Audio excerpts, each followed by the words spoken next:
Aquí estamos. El cartílago articular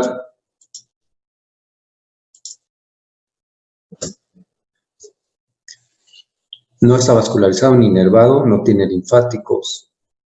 Sus células son los condrocitos.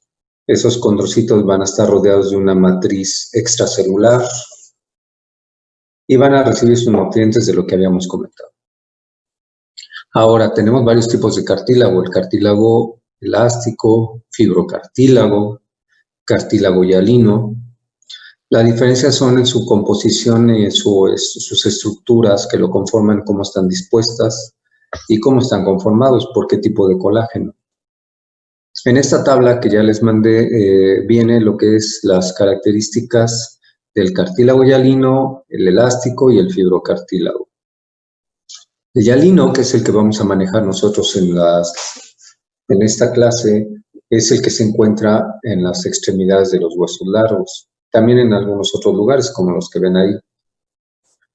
El cartílago elástico va a estar en el pabellón auricular, en el conducto auditivo, trompas de Eustaquio, etc. Y el fibrocartílago lo vamos a tener en los discos intervertebrales, en la simsis púbica. Y la diferencia en cuanto a su característica de composición, el hialino es colágeno tipo 2, el elástico tipo 2, el fibrocartílago es tipo 1, y es para que sepan cuáles son las diferencias entre un cartílago y otro.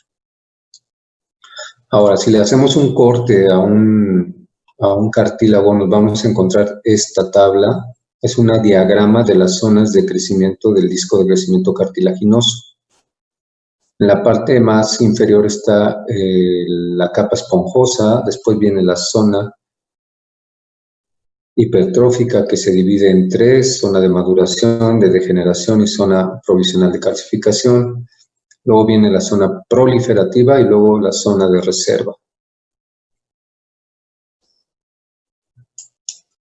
La zona de reserva, las células de los condrocitos están dispersos en un patrón irregular.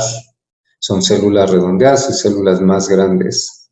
Por debajo de esta, la zona proliferativa, estas células disminuyen su tamaño y se hacen un poco más ovaladas y comienzan a organizarse en columnas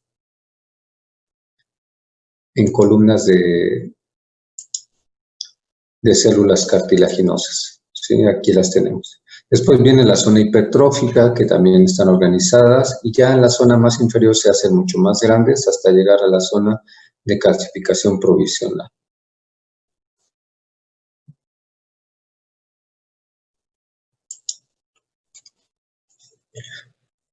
El otro esquema, que es este, es lo mismo, nada más en un dibujo más artístico, por así decirlo.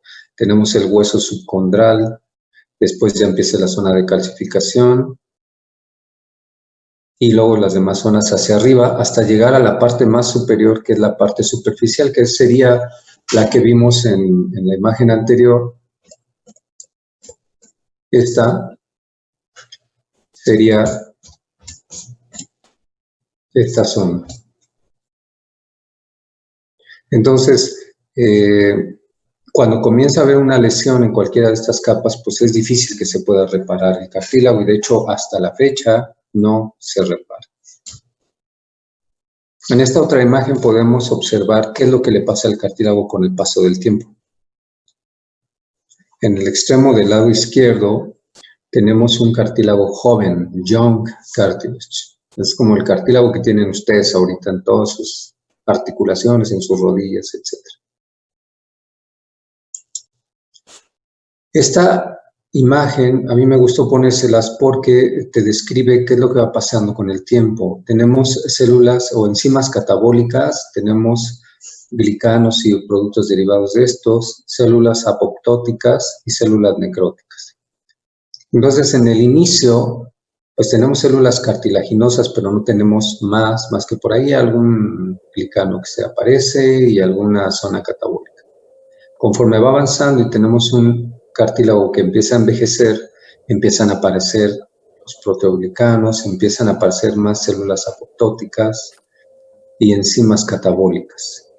Y ya en la etapa de degeneración del cartílago, cuando ya hay enfermedad y ya hay dolor y molestias, pues ya está un proceso de deterioro muy avanzado. Entonces, eso es lo que pasa con nuestro cartílago, hay que cuidarlo.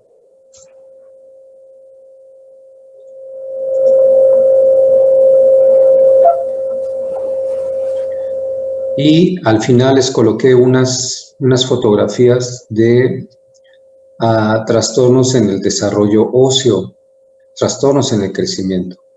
Ya vimos de qué forma se va a desarrollar el hueso, por la vía intramembranosa, por la vía endocondral. Cuando algo falla, pues el hueso empieza a tener problemas para desarrollarse y vienen padecimientos genéticos congénitos como la condroplasia, el enanismo distrófico y condrodisplasias metafisiarias. Todos estos padecimientos existen y en algún momento los pueden llegar a toparse con ellos en su práctica médica. Fue por eso que lo puse. Si tenemos tiempo en el programa hablaremos de ellos, pero es nada más para rematar la importancia de un buen crecimiento óseo.